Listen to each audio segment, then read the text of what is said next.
Thank you so much for joining me here on timforrest.com with our Food Intensive. I'm excited to share with you what we're going to go through in our 10 modules that I have for you.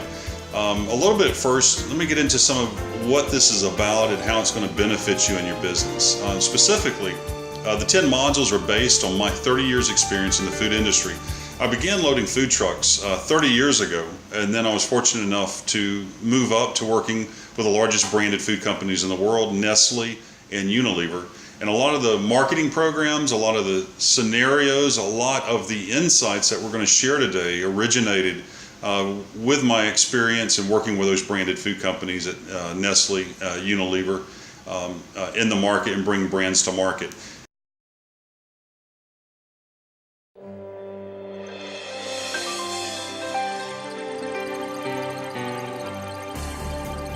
Okay, so let's get into the product and talk about the specifics on what you need to do with the product. We've got 3 basic areas to work with in the product, and then we're gonna jump into the specifics there. But the 3 things you want to think about is product innovative? What are we doing with the brand? And how are you executing creatively with that product? There's a price that's going to be appropriate for the grocery store. There's going to be a price that's going to be appropriate for the club store. There's going to be a price appropriate for direct to consumer on say, for instance, QVC. But you need to know that, and you need to be in line with that. While we're talking about that, just the packaging itself, it has to fit on the shelf. You know, there's a lot of people that have some beautiful, for instance, when I was working with Georgia Olive Farms to bring the product to market, one of the issues that we had with some of the earlier bottles, we were considering bottles that wouldn't necessarily go on the shelf in that particular category. So in the wine category, we could have had the taller bottles. But when we were looking at the shelving sizes, there were limitations on that.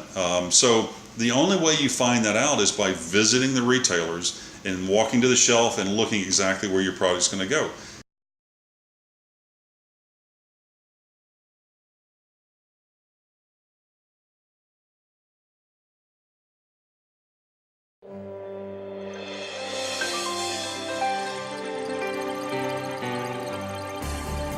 If you're looking to expand your business, gain faster sales, and make more revenue than you ever have before, thinking about your business, your food business, as far as servicing channels is the way to go.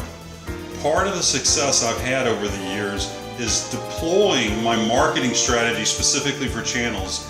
And in this module, I'm going to walk you through the steps to understanding channels. Not only do we want to understand channels, we want to understand what it is about your products and how you're going to market so that you quickly take over and dominate a specific channel as you grow your business, then move over. What a lot of people do, they think of customers. They think specifically of individual customers and they want to sell them. Yes, we want to do that, but you want to think about your sales strategy in context to the category that are available to your company. And you want to use this in thinking about building your market plan and your go-to-market strategy.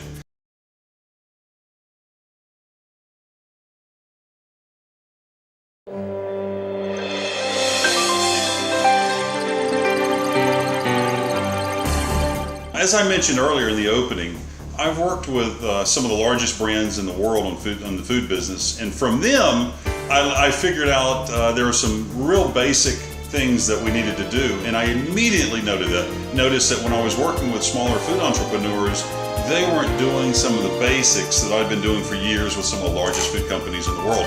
So what I did and what I've been able to do is bring it down to 9 principles, and I call them the 9 pillars of big food brands. And these are the things that we need to do when we're approaching retailers and potential customers with our product.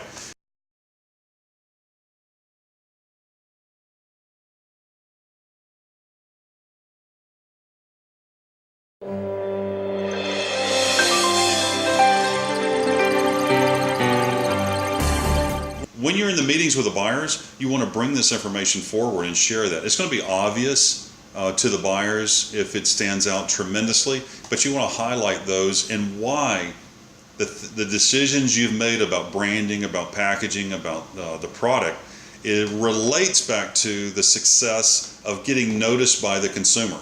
And then the last point that I want to talk about as far as your product and bringing it to market is you've got to be creative. So the magic is in doing the work that we've been talking about. Walk the retail stores, walk through the research, understand your consumers, know who your consumers are, and then you want to step back away from that and begin to put the pieces together of your branding, your package, your value offer, such that it's delivering what I like to think of as magic. And that is, it's going to take some process, some thinking on your part, or you need to bring some talented people into your fold, into your company, to let them help you on the graphics and the execution of everything we've been talking about as far as the branding, and to bring you, to give you some of that creative impetus, creative success on your product so it stands out and get noticed.